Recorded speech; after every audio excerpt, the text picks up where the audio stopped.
मोक्ष मार्ग प्रकाशक स्वाध्याय सीरीज में आप सबका हार्दिक स्वागत है।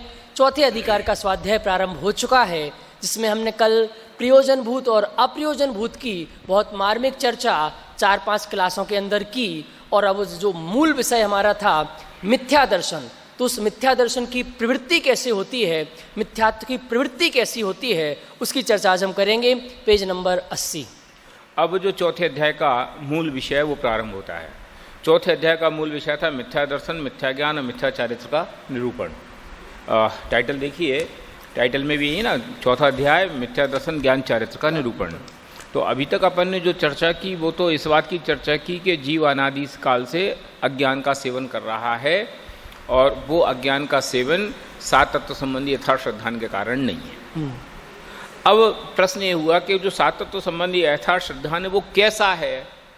तो मिथ्या दर्शन का विस्तृत चर्चा वो सात तत्व के अन्यथा श्रद्धान के द्वारा चर्चा की जा रही। माने मिथ्या दर्शन की जहाँ जहाँ भी चर्चा आपको मिलेगी या देखने को आएगी, वो सारी चर्चा सात तत्व के अन्यथा श्रद्धान रूप ही है। माने सारे शास्त्रों में, सारे आगम में, समय सार में देखें तो, मोक्षमार्ग प्रकाशक में देखें तो, और भी जहाँ जहाँ सात तत्व संबंधी छठाला में देखें तो, माने जहाँ जहाँ भी सात तत्व संबंधी भूलों की चर्चा आई है वहाँ वह चर्चा इसी प्रकार से आई है जिसमें वे सात तत्व के अन्यथा श्रद्धान संबंधी चर्चा करते हैं। टोडरमल जी ने जो चर्चा की है उस चर्चा में समझ लो एक नया एंगल ऐड उन्होंने किया है। सब जगह जो चर्चा करते हैं वो श्रद्धान की करते हैं, लेकिन टोडरमल जी यहाँ कह रहे हैं चर्चा तो श्रद्धान की करनी है, लेकिन चूंकि श्रद्धान को हम कथन में व्यक्त नहीं कर सकते, इसलिए श्रद्धान की चर्चा ज्ञान के द्वारा करेंगे। माने ज्ञान के मुंह से श्रद्धान को बुलवाएंगे, ऐसा समझो। बात तो कही जाएगी जानेगा जानेगा जानेगा, लेकिन जो जानेगा जानेगा जानेगा कहा जा रहा है वो जानेगा नहीं है, मानेगा है। माने श्रद्धा ज्ञान के मुंह से बात करेगी, ये बात यहाँ कही है, ये अपन को समझना चाहिए। देखो पेज नंबर 80 के ऊपर जो 1.5 लाइन है, पहले मैं उसको पढ़ता हूँ। हाँ। अब संसारी जीवों के मिथ्या दर्शन की प्रवृत्ति कैसी पाई जाती है सो कहते हैं। यहाँ वर्णन तो श्रद्धान का करना है, लेकिन जानेगा तो श्रद्धान करेगा, इसलिए जानने की मुख्यता से वर्णन करते हैं। भाई श्रद्धान हमें एक्सप्लेनेशन करना है कि जीव के मिथ्यात्व है, तो मिथ्यात्व कैसे है कि साहब एकत्व तो करता है, ममत्व करता है, भोक्तत्व तो करता है, एक करता है, तो कैसे करता है कि उसकी प्रवृत्ति की चर्चा करेंगे। इसलिए प्रवृत्ति की चर्चा ज्ञान के एंगल से की जाएगी, क्योंकि उसका विस्तार हम कैसे करें, कि मान्यता तो सब में एक है। देह को अपना मानता है, शरीर को अपना मानता है, क्रियाओं में मैं इसका करता हूँ उसको ऐसा मानता है, परद्रव्यों को मैं भोग सकता हूँ ऐसा मानता है। तो है तो चर्चा मानता मानता मानता की, लेकिन मानता को तो दिखाई नहीं जा सकता, इसलिए उसको ज्ञान के माध्यम से दिखाएंगे। देखो अब जीव अजीव तत्व संबंधी ऐसा श्रद्धान की चर्चा प्रारंभ करते हैं। सब इसकी चर्चा प्रारंभ करो उससे पहले एक टेक्निकल क्वेश्चन ये है कि जब मिथ्यात्व के अभाव की नाश हमने शास्त्रों में पढ़ा है, तो पहले ग्रहित मिथ्यात्व का नाश होता है, बाद में अग्रहित मिथ्यात्व का नाश होता है। तो मिथ्यात्व की प्रवृत्ति के वक्तों को पहले गृहित मिथ्यात्व की चर्चा करनी चाहिए थी, फिर अग्रहित की चर्चा करते। जो अग्रहित का विषय सात तत्वों का अन्यथा श्रद्धान है, तो उन्होंने पहले गृहित मिथ्यात्व खड़ा क्यों नहीं किया। देखो आपने प्रश्न तो बहुत बढ़िया किया है, और उसका उत्तर मैं 2 ढंग से देता हूँ कि पहले ग्रहित मिथ्यात्व नष्ट होगा फिर अग्रहित नष्ट होगा, ये बात तो ठीक है, लेकिन ग्रहित मिथ्यात्व सबको होना चाहिए, नियम नहीं है। ग्रहित मिथ्यात्व चारों गति में नहीं देखा जाता, और अग्रहित मिथ्यात्व तो सर्वत्र देखा जाता है एक, इसलिए उसका विस्तार की अपेक्षा से अगर हम बात करें तो अग्रहित मिथ्यात्व का विस्तार विशेष है, ग्रहित मिथ्यात्व का विस्तार अल्प है, एक बात। दूसरी बात ये कि अनादिकाल से क्या है अग्रहित मिथ्यात्व, अनादिकाल से तो अग्रहित मिथ्यात्व है। ग्रहित मिथ्यात्व तो टेम्परेरी, कभी रहा कभी नहीं रहा, कभी है कभी नहीं है। अब जैसे मान लो इस मनुष्य भाव में कोई व्यक्ति ग्रहित मिथ्यात्व का पोषण करता हो और फिर वो मर के देवादिक में चला जाए, या फिर कोई दूसरी पर्यायों में चला जाए, या फिर समझ लो असंगी होकर के फिर संगी बन जाए, तो अब उसके पास जरूरी थोड़ी कि वो ग्रहित मिथ्यात्व ट्रांसफर ही होए, ये तो बिल्कुल जरूरी नहीं है। वो तो परिस्थितियों पे निर्भर करता है। हाँ। परिस्थितियों पे, कर्म के उदय पे, उसका जो भी कुछ नाम देना आप दे दो। इसलिए ग्रहित मिथ्यात्व की चर्चा कंपलसरी करने की आवश्यकता नहीं रही, तो वास्तव में तो अग्रहित मिथ्यात्व मूल मुद्दे की बात रही। और एक और बात बढ़िया वजनदार कहता हूँ कि चोट अग्रहित मिथ्यात्व पे करेंगे तो ग्रहित मिथ्यात्व तो अपने आप टूट जाएगा। माने हम पिताजी को गेट के बाहर निकालेंगे तो बच्चा तो उनके साथ अपने आप चला जाने वाला है, तो अग्रहित मिथ्यात्व को हम निकालने की बात करेंगे। हम जब ये कहेंगे देह में एकत्व ही अच्छा नहीं है, हम जब कहेंगे परद्रव्य में एकत्व ममत्व कर्तृत्व भोक्तृत्व की बुद्धि मिथ्या है, तो फिर उसके जब यही मिथ्या है तो अन्य देवी देवता हमारा बिगाड़ सुधार कर देंगे, वे मेरे हित चिंतक हैं, ये बात कहाँ ठहरेगी। इसलिए अग्रहित मिथ्यात्व के जाने पर ग्रहित मिथ्यात्व तो बाई डिफॉल्ट जाएगा। लेकिन आपने जो बात कही कि अग्रहित मिथ्यात्व जाए तो ग्रहित मिथ्यात्व चालू होता है, वो बात सिर्फ इस अपेक्षा से समझ लो ठीक है कि अग्रहित मिथ्यात्व की भूमिका में सामान्यतया तत्व चिंतन का विचार नहीं होता, अथवा वो एटमॉस्फियर नहीं बनता, जिसकी चर्चा टोटमल जी शायद आगे करने वाले हैं कि भैया ये ऐसा होता क्यों है। शायद इसके अगले पेज पे किए, पेज नंबर देखो आप, इसके ए है 82 कि अपने को शरीर के और अपने को और शरीर को निमित्त निमित्तक संबंध बहुत हैं, इसलिए भिन्नता नहीं होती। ये तो ठीक है, हाँ। ये अग्रहित मिथ्या। अब नीचे देखो, और जैसे विचार द्वारा भिन्नता भाषित होती है वह मिथ्या दर्शन के कारण हो नहीं सकती, इसलिए पर्याय में अहम बुद्धि पाई जाती। समस्या ये है कि हम दूर करने का प्रयास करें लेकिन हमारा एटमॉस्फेयर वैसा होता ही नहीं है, इसलिए वो नहीं होता। इसलिए आपकी बात भी कदाचित ठीक है, लेकिन चूंकि अग्रहित मिथ्या तो अनादि काल से लगातार है, इसलिए हम उसके नाश करने की बात पहले कर रहे हैं। तो आप तत्काल कह सकते हो तो फिर ग्रहित मिथ्या की चर्चा आगे क्यों की, कि मनुष्य गति में वर्तमान समय में उसका विशेष प्रभाव पाया जाता है, इससे प्रसंग पा करके उसकी चर्चा भी की। ठीक है। अब देखो, सातत्व संबंधी भूलों में जीव अजीव संबंधी यथार्थ श्रद्धान की बात करते हैं। तो सबसे पहले जीव अजीव को मिक्स करके चर्चा क्यों करते हैं, ये शायद चर्चा हमने पिछली बार भी की थी कि जीव अजीव को मिक्स करके चर्चा इसलिए कर रहे हैं कि जीव और अजीव संसार में अलग अलग मिलते नहीं हैं। वास्तव में यहाँ जीव अजीव तत्व संबंधी जो यथार्थ श्रद्धान है उसमें मूल चर्चा तो आत्मा और शरीर का जो एक क्षेत्र का संबंध है उस संबंधी है, बहुभाग। फिर जो थोड़ा बहुत हिस्सा बचता है वो शरीर के संबंध से जो अन्य 9 कर्म हैं उनके संबंध में है, इससे ज़्यादा इसका विस्तार ही नहीं है। माने अजीव तत्व का मतलब और दूसरे दुनिया भर के अजीव तत्वों की चर्चा नहीं है। यहाँ अजीव तत्व संबंधी जो भूल की चर्चा है वो शरीर और शरीर के संबंधी जो समझ लो दूसरे 9 कर्म हैं उनसे संबंधित चर्चा है। तो इनकी एक साथ चर्चा क्यों की, क्योंकि ये एक साथ ही होते हैं। जीव अजीव संसार में हमें एक साथ ही मिलते, तो इसमें भूले ये है कि अजीव को जीव मान रखा है और जीव की खबर ही नहीं है। इसलिए जीव अजीव तत्व संबंधी जो चर्चा है वो युगपत एक साथ ही मिला करके करते, माने उसको अलग अलग देखा जाना व्यवहारिक रूप से संभव नहीं होता। करना हो तो अलग अलग चर्चा करो, तो उसमें भी ऐसी कोई बात नहीं। क्यों तत्काल फिर आपको आश्रमबंध में भी ऐसा कह सकते हैं, लेकिन आश्रमबंध में सेपरेशन दिखाई देता है, जीव अजीव में ऐसा सेपरेशन नहीं दिखाई देता। देखो एक बात और इसको करूं, उसके पहले करूं कि ये जो यथार्थ संबंधी चर्चा जो की जा रही है, सात तत्व संबंधी भूलों में जीव अजीव तत्व संबंधी, इसके 4 स्टेप हैं। एकत्व, ममत्व, कर्तृत्व और भुक्तत्व। देह और जीव को एक मानना, ये एकत्व संबंधी चर्चा है। देह को ये मेरे हैं ऐसा मानना, देह को माने देह और देह से संबंधित अन्य वस्तुएं, ये मेरे हैं, इनको मैंने पैदा किया है ऐसा मानना, ये ममत्व संबंधी भूल है। एकत्व, ममत्व, कर्तृत्व, जो अन्य वस्तुओं संबंधी जो निमित्त निमित्तक संबंध हैं, उन निमित्त निमित्तक संबंधों में मैं इनका करता हूँ ऐसा मानना, ये कर्ता कर्म संबंधी भूल है। और मैं इनका भोगता हूँ, ये भोक्तृत्व संबंधी भूल है। तो एकत्व, ममत्व, कर्तृत्व, भोक्तृत्व, ये 4 प्रकार की बुद्धियाँ, 4 प्रकार के विचार या नेचर, और ये जीव के संदर्भ में अजीव रूप हैं और अजीव के संदर्भ में जीव रूप हैं, ये भूल है।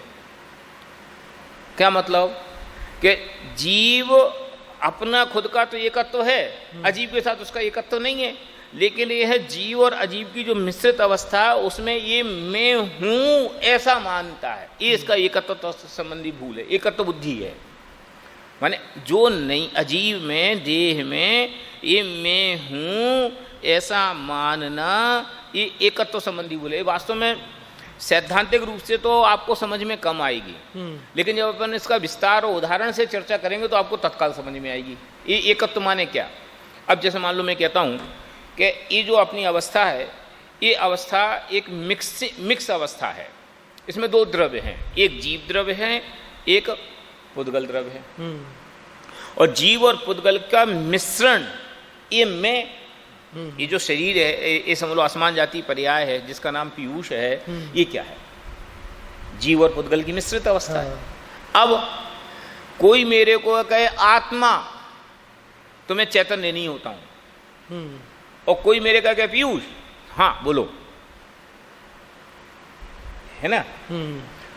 ये देह नष्ट हो तो हमें जितना कष्ट दिखाई देता है, देह पे खतरा आए तो हमें जितनी सावधानी दिखाई देती है, उससे विरुद्ध आत्मा पे कोई संकट आए, आत्मा पे कोई खतरा आए, तो हमें वो कष्ट जैसा महसूस ही नहीं होता, वो संकट जैसा महसूस होता ही नहीं है।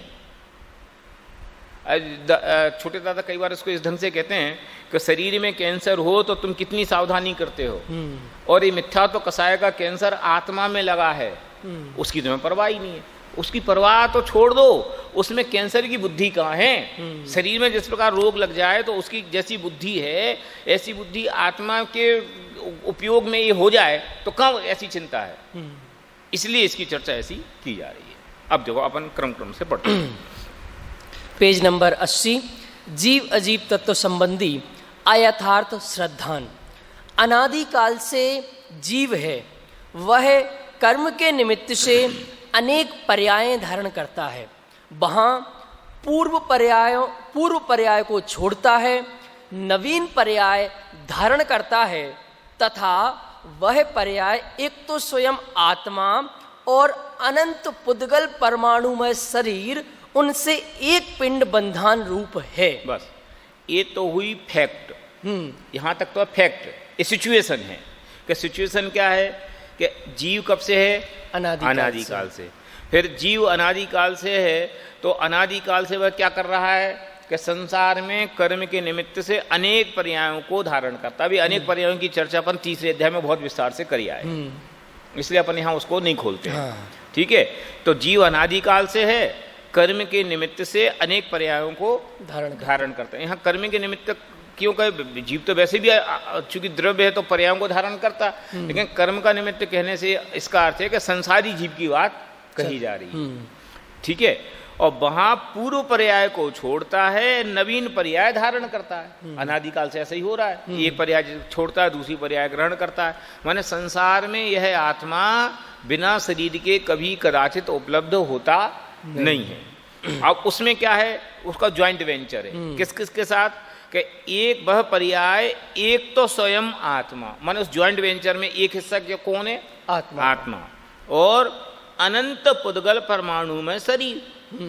दो चीजें हैं, एक आत्मा माने मैं देम सेल्फ, और दूसरा ये अनंत पुद्गल परमाणु में शरीर। और इन दोनों का एक पिंड बंधान है कि कर्म के उदय से ऐसा संबंध हो गया है कि जैसा मैं सोचता हूं ऐसा ये हो जाता है, जैसा ये होता है वैसा मैं करने लगता हूं। तो ये इस आत्मा और शरीर का एक बंधन रूप अवस्था, ये तो हुआ फैक्ट। अब इसमें समस्या क्या है? गलती क्या है? इसकी चर्चा अब आगे करते हैं, पढ़ो। तथा जीव को उस पर्याय में यह मैं हूं ऐसी अहम बुद्धि होती है, तथा स्वयं जीव है, उसका स्वभाव तो ज्ञानादिक है और विभाव क्रोधादिक है, और पुद्गल परमाणुओं के वर्ण, गंध, रस, स्पर्शादिक स्वभाव हैं, उन सबको अपना स्वरूप मानता है। माने बुराई कहाँ हो गई, मिथ्या तो कहाँ पैदा हो गया कि इसको, इस पर्याय को, कौन सी पर्याय को? एक पिंड बंधान रूप अवस्था। कौन सी? आत्मा और अनंत पुद्गल परमाणु में शरीर की एक पिंड बंधान रूप उस पर्याय में, उसमें तब पूरी लाइन पढ़ना। उस पर्याय में यह मैं हूं ऐसी अहम बुद्धि होती। बस झगड़ा ये है जो मैंने कहा, चार बुद्धियां, एकत्व, ममत्व, कर्तृत्व, भोक्तृत्व। तो अहम बुद्धि, एकत्व बुद्धि, इसकी चर्चा यहाँ प्रारंभ की, और ये चर्चा केवल 1.5 लाइन में की है टोडरमल जी ने, इसके आगे नहीं है इसकी चर्चा। क्या एकत्व बुद्धि के क्या कि उस एक पिंड अवस्था में ये मैं हूं ऐसा मानता है।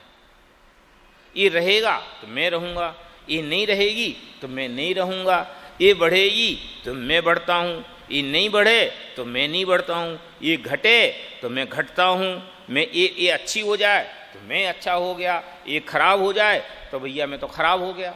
ये जो फीलिंग है ना, ये है एकत्व बुद्धि रूप फीलिंग।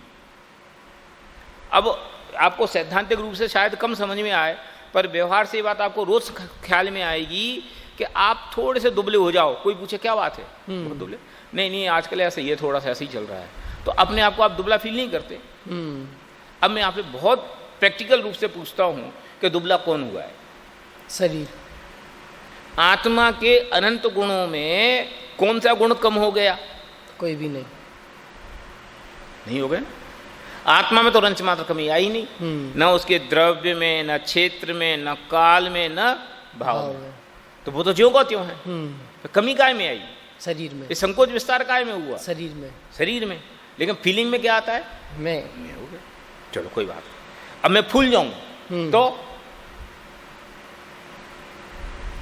जिनको वो मोटापा कदाचित अच्छा नहीं लगता है, वे इस चिंता में बहुत परेशान है, यार मैं परेशान हो गया। देखो, शारीरिक रूप से लौकिक व्यवहार की दृष्टि से कदाचित विचार करो, हम उसकी चर्चा नहीं कर रहे, लेकिन बात ऐसी है कि इस विचार में वो ऐसा रम जाता है कि वो अपने आप को वैसे ही फील करता है।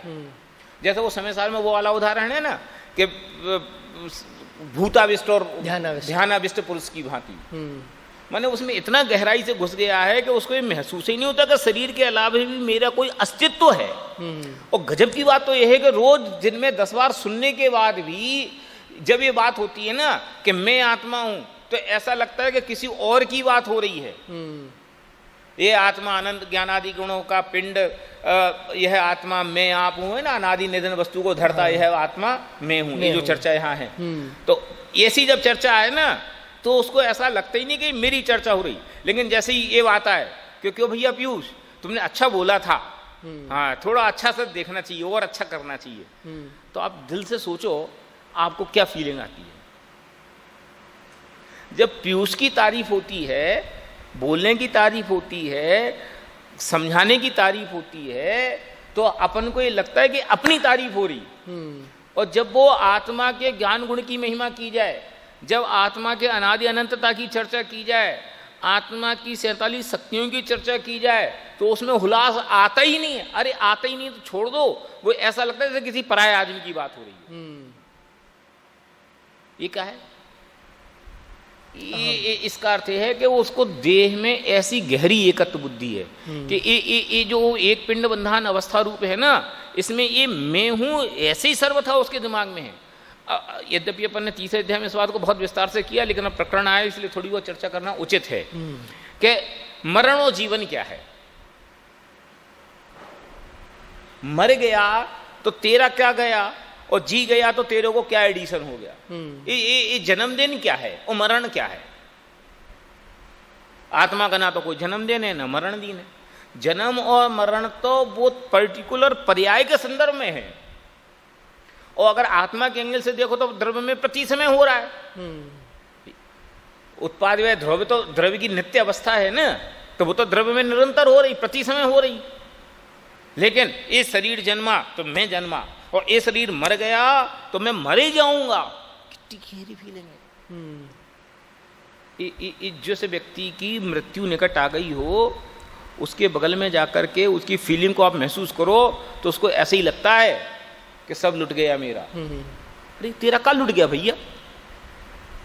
तेरा क्या था जो तू लेने जा रहा है, और तेरा क्या था जो तू छोड़ के जा रहा है? जो तेरा था वो तो तेरे साथ जा ही रहा है, और जो तेरा नहीं था वो नहीं जा रहा है। इसमें क्या गजब बात है? लेकिन फीलिंग में क्या है? इतनी मेहनत से मैंने सब कमाया, नाम कमाया, दाम कमाया, सब कमाया, ये सब छोड़ के जाना पड़ेगा, पता नहीं क्या होगा।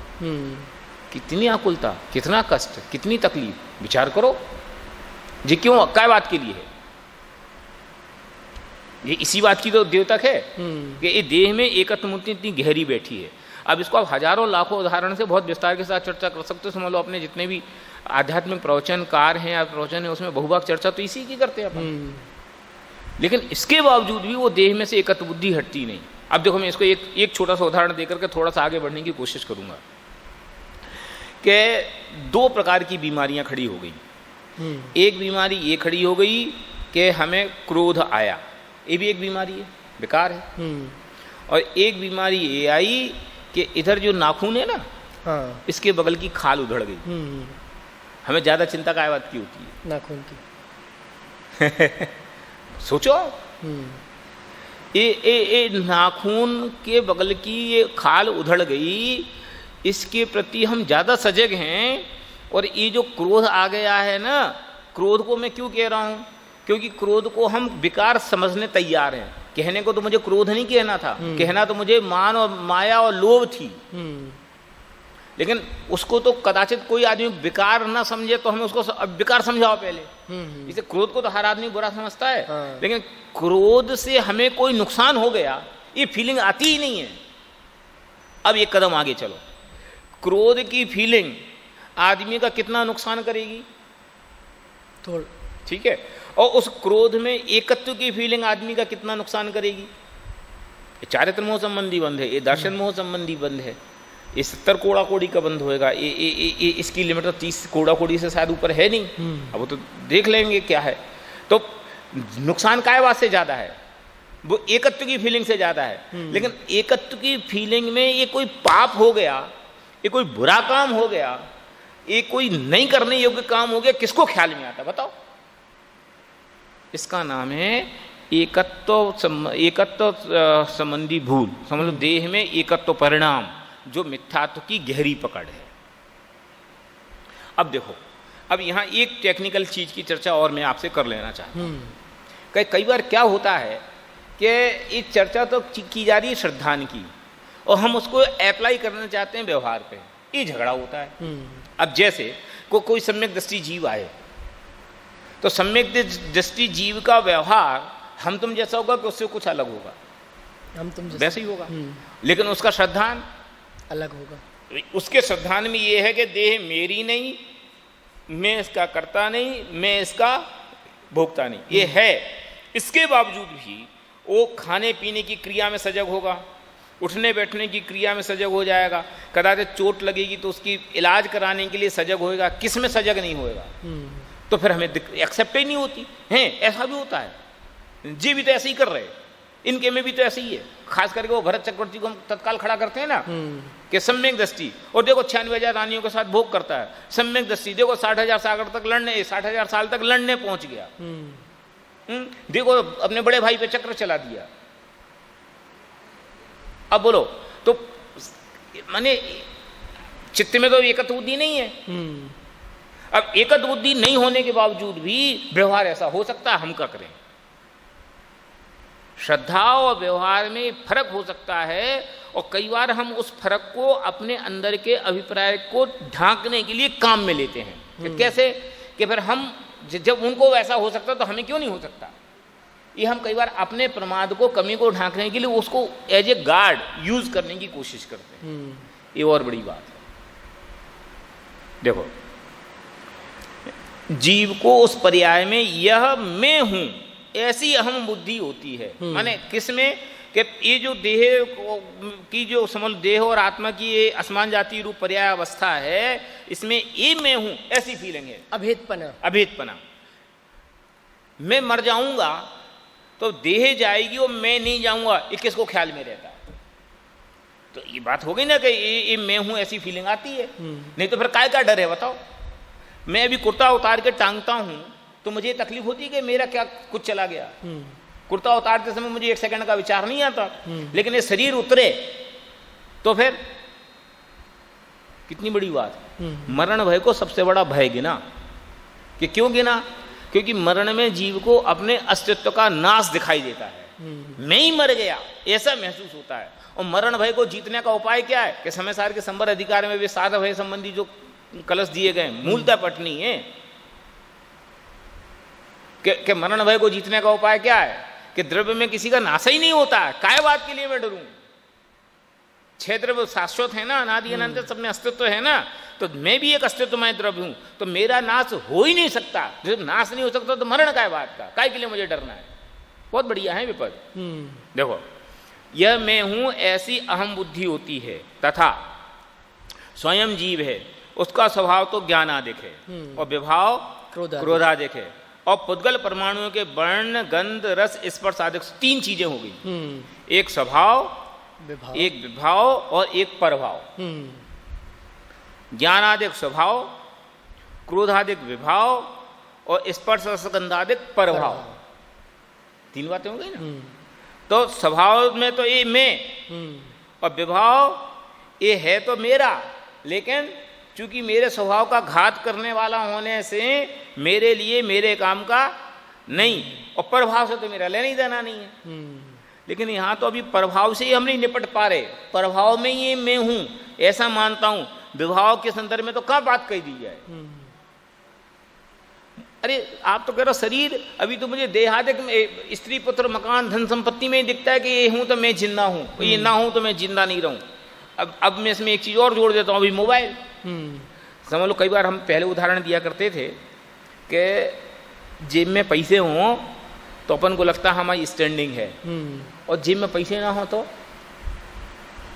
कैसा लगता है, कुछ है ही नहीं, हमें स्टैंडिंग ही नहीं है। अब ऐसी आजकल मोबाइल के संदर्भ में हो गया। किसी कारण से तुम घर से निकलो और मोबाइल के बिना निकल जाओ तो अपन को क्या लगता है।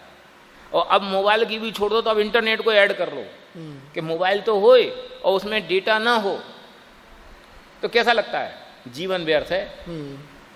अब ये फीलिंग तो अपनी सब अपन खुद अपनी अपनी फील कर सकते हैं। तो अभी तो हम प्रभावों में ऐसे एकत्व के साथ मर रहे हैं। क्या है उसमें तेरा, नहीं अहम बुद्धि है, मैं ये रहे बाबा। अरे इसके पीछे तो कितनी कितनी लड़ाई हो जाती है। अब ऐसा इसका बहुत विस्तार किया जा सकता है। तो है ना कि ज्ञानादिक, विभाव, क्रोधादिक और पुद्गलों के वर्ण, रस, स्पर्शादिक स्वभाव, और उन सबको अपना स्वरूप मानता है। तो उसने क्या 3 चीजों की खिचड़ी बना दी। या खिचड़ी किसका नाम है कि दाल, सब प्रकार की दाल और चावल को मिक्स करके बना दो, खिचड़ी हो गई। ऐसे इसने क्या किया कि आत्मा के ज्ञानादिक स्वभाव, आत्मा के क्रोधादिक विभाव और पुद्गल के स्पर्शादिक स्वभाव, और इन सबका हलवा बनाया, खिचड़ी बनाई, और ये मैं हूं ऐसा मान लेता है। तो फिर ये अच्छी है कि बुरी है कि एक खिचड़ी बना तो बुरा हो गया।